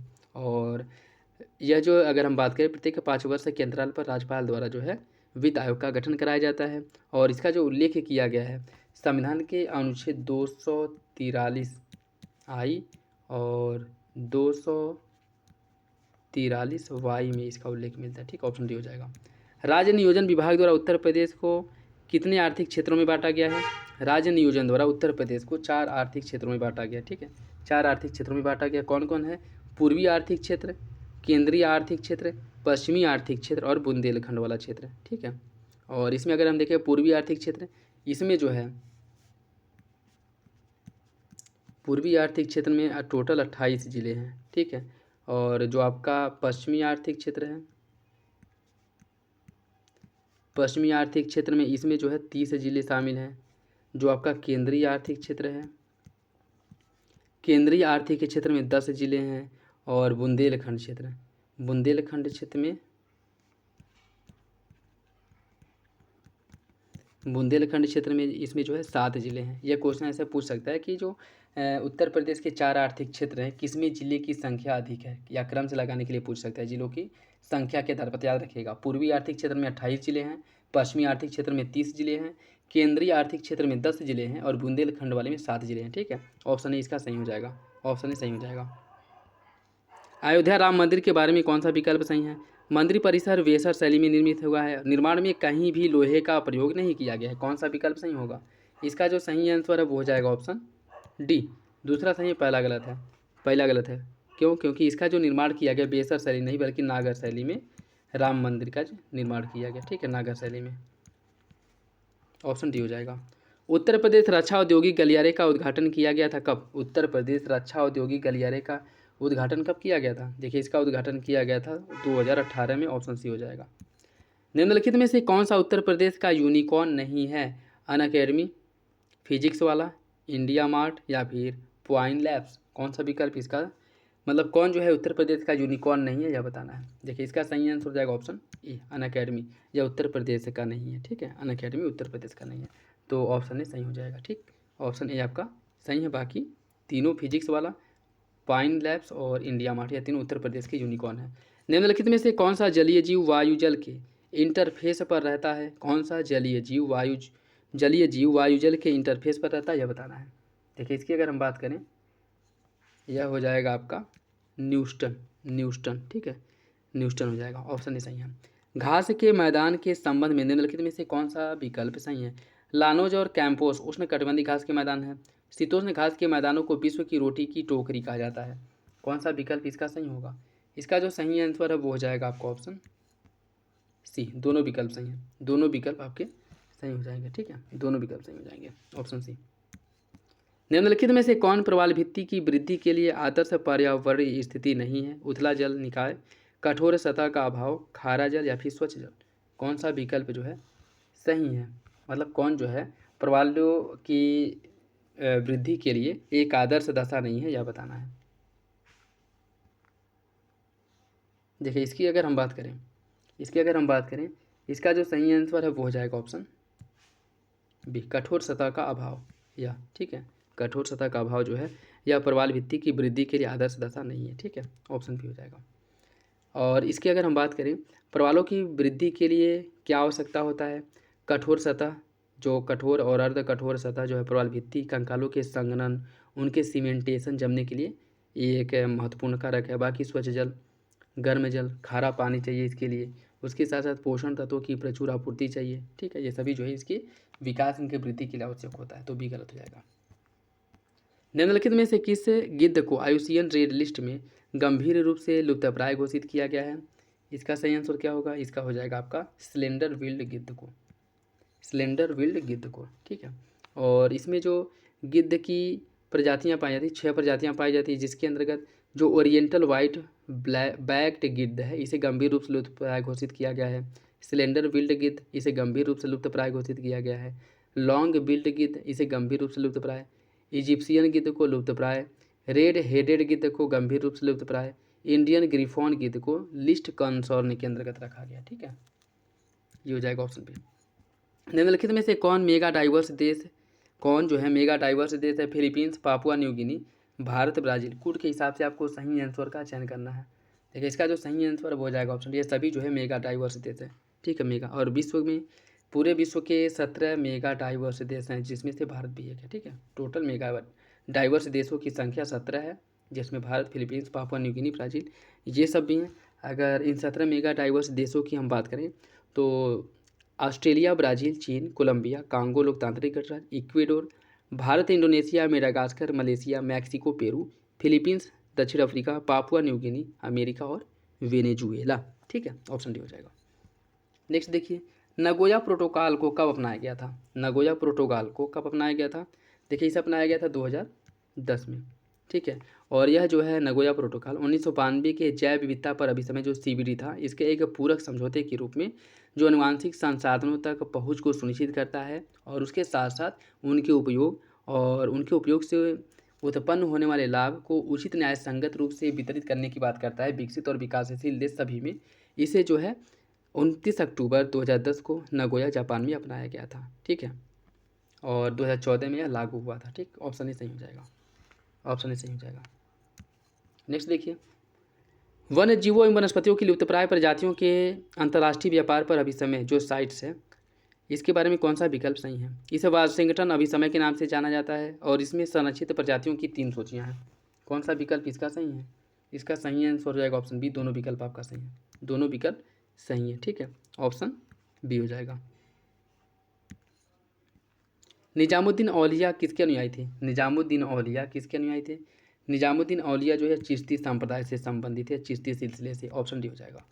निम्नलिखित में से कौन सा देश एशियाई विकास बैंक का सबसे बड़ा शेयर धारक है? ऑस्ट्रेलिया, चीन, भारत या फिर जापान? इसका सही आंसर क्या होगा? इसका जो सही आंसर है वो हो जाएगा ऑप्शन डी, जापान, ठीक है, जापान हो जाएगा। और एशियाई विकास बैंक ADB, इसका स्थापना 1966 में किया गया था, ये भी याद रखिएगा, ठीक। ऑप्शन डी हो जाएगा। गरीबी रेखा शब्द के संदर्भ में कौन सा कथन सही है? भारत में यह स्वास्थ्य और परिवार कल्याण मंत्रालय द्वारा निर्धारित किया जाता है और भारत में गरीबी रेखा का आकलन उपभोग व्यय पर आधारित होता है। इसका सही आंसर क्या है? इसका जो सही आंसर है वो हो जाएगा ऑप्शन बी। दूसरा सही है, पहला गलत है, ठीक है। पहला जो है गलत हो जाएगा। पहला गलत क्यों है? क्योंकि भारत में गरीबी का जो आकलन है अब नीति आयोग द्वारा एक टास्क फोर्स जो है सांख्यिकी कार्यक्रम और कार्यान्वयन मंत्रालय के तहत राष्ट्रीय नमूना सर्वेक्षण कार्यालय द्वारा प्राप्त आंकड़ों के आधार पर गरीबी रेखा की गणना की जाती है और उसका निर्धारण किया जाता है, ठीक है। तो सही आंसर हो जाएगा आपका ऑप्शन बी। दूसरा सही, पहला गलत। निम्नलिखित में से कौन सी नदी ब्रह्मगिरी पहाड़ी से निकलती है? पेरियार, कावेरी, महानदी या फिर गोदावरी? इसका सही आंसर क्या होगा? इसका सही आंसर है option B, Kaveri. Option B हो जाएगा, ठीक है, ऑप्शन बी।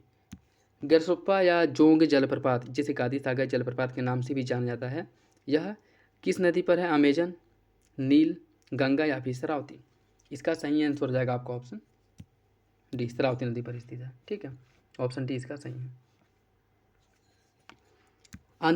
अंतर उष्णकटिबंधीय अभिसमय क्षेत्र ITCJ, intra tropical conversion zone, एक निम्न दबाव वाला क्षेत्र है। कहाँ पे? उत्तरी ध्रुव, दक्षिण ध्रुव, भूमध्य रेखा या फिर कर्क रेखा? यह जो है भूमध्य रेखा पर स्थित एक निम्न दबाव वाला क्षेत्र है। ऑप्शन सी सही हो जाएगा, ठीक है, ऑप्शन सी। नेक्स्ट देखिए, इसमें सूची फर्स्ट को सूची सेकेंड से सम्मिलित करना है।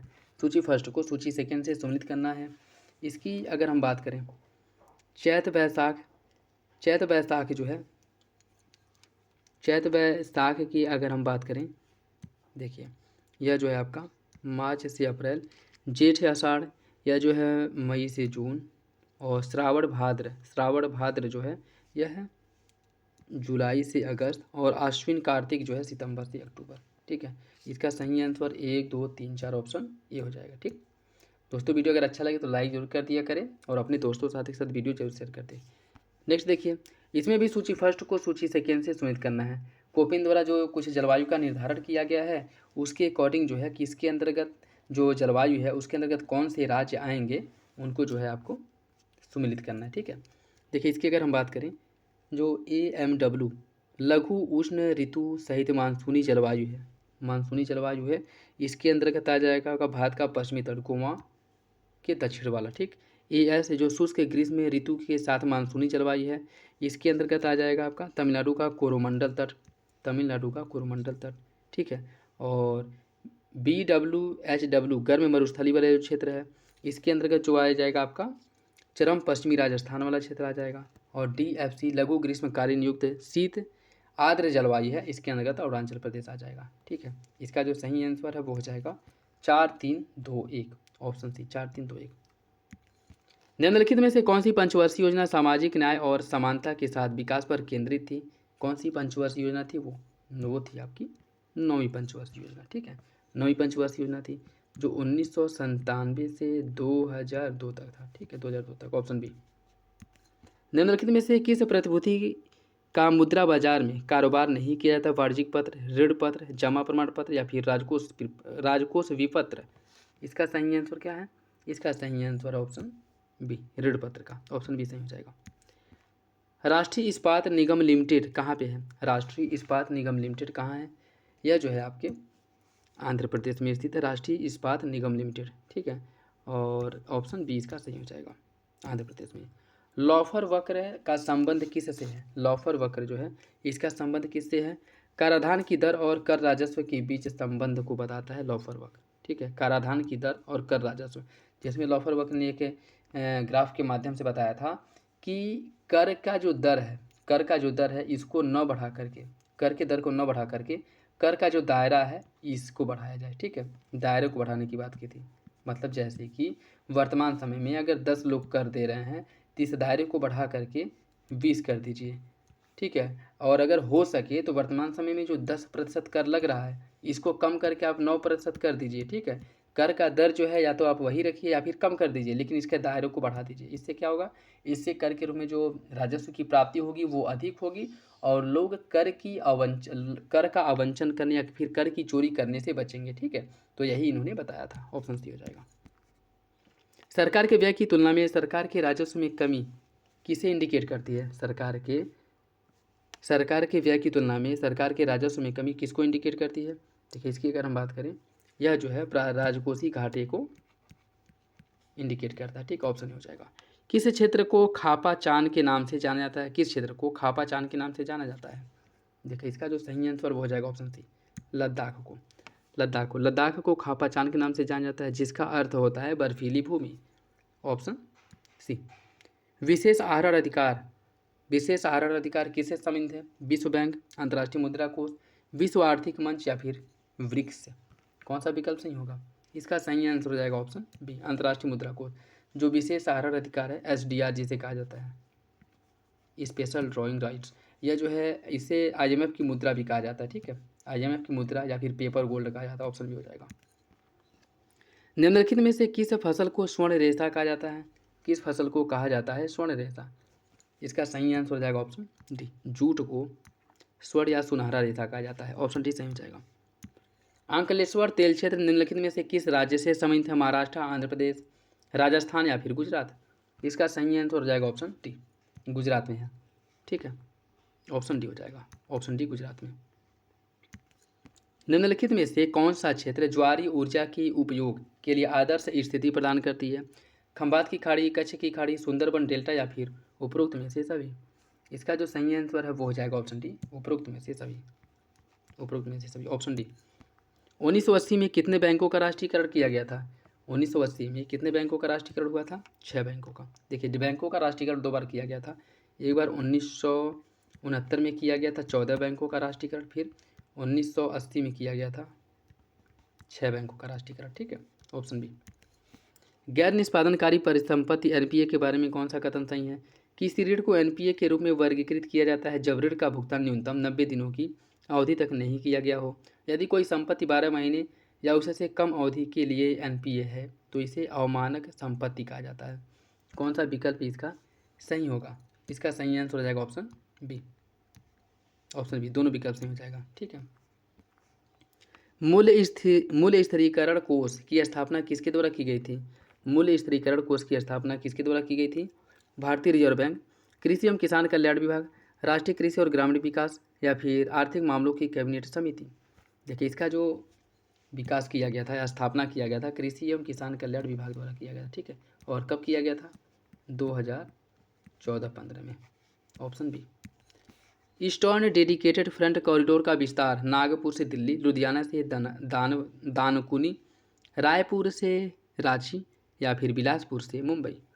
इसका सही आंसर क्या है? इसका सही आंसर है ऑप्शन डी, बिलासपुर से मुंबई, ऑप्शन डी हो जाएगा। औद्योगिक नीति वक्तव्य 1980 के संबंध में कौन सा विकल्प सही नहीं है? उच्च रोजगार का सृजन, कृषि आधारित उद्योगों को मजबूत करना, आयात उन्मुख उद्योगों को बढ़ावा देना या फिर ऊंची कीमतों के खिलाफ उपभोक्ता संरक्षण? कौन सा विकल्प इसका सही है?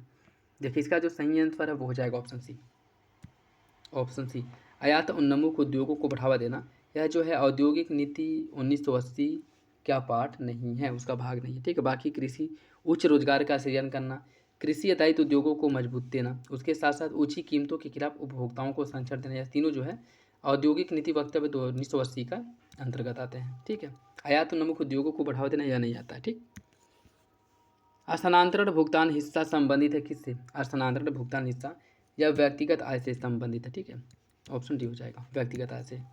सार्वजनिक निजी भागीदारी PPP मॉडल के बारे में कौन सा विकल्प सही है? इंजीनियरिंग खरीद और निर्माण मॉडल के तहत लागत पूरी तरह से सरकार द्वारा वहन किया जाता है। Build on operate BOO model के तहत नवनिर्मित सुविधा का स्वामित्व निजी भागीदार के पास होता है। कौन सा विकल्प इसका सही होगा? देखिए इसका जो सही आंसर वो हो जाएगा ऑप्शन सी, दोनों विकल्प सही हैं, नेक्स्ट देखिए, अटल पेंशन योजना के अंतर्गत जो लाभार्थियों की आयु सीमा है वह कितनी होनी चाहिए? देखिए इसके अंतर्गत जो उम्र है 18 से 40 वर्ष होनी चाहिए। ठीक है, 18 से 40 वर्ष। सही आंसर जो है वो हो जाएगा ऑप्शन ए, जिसके अंतर्गत 60 वर्ष के बाद 1000 रुपये से लेकर के 5,000 रुपये तक, 1,000 से 5,000 रुपये तक आपको जो है पेंशन के रूप में मिलेगा। ठीक है, ऑप्शन हो जाएगा। नंदन नीलेकणी समिति का गठन किस लिए किया गया था? नंदन नीलेकणी समिति का गठन किस लिए किया गया था? देखिए, डिजिटल भुगतान पर सुझाव देने के लिए, डिजिटल भुगतान पर सुझाव देने के लिए नंदन नीलेकणी समिति का गठन किया गया था 2019 में। सही आंसर हो जाएगा ऑप्शन ए। ठीक, वह स्थिति जब विस्तारवादी मौद्रिक नीति आर्थिक विकास को प्रोत्साहित नहीं करती है तो उसे क्या कहा जाता है?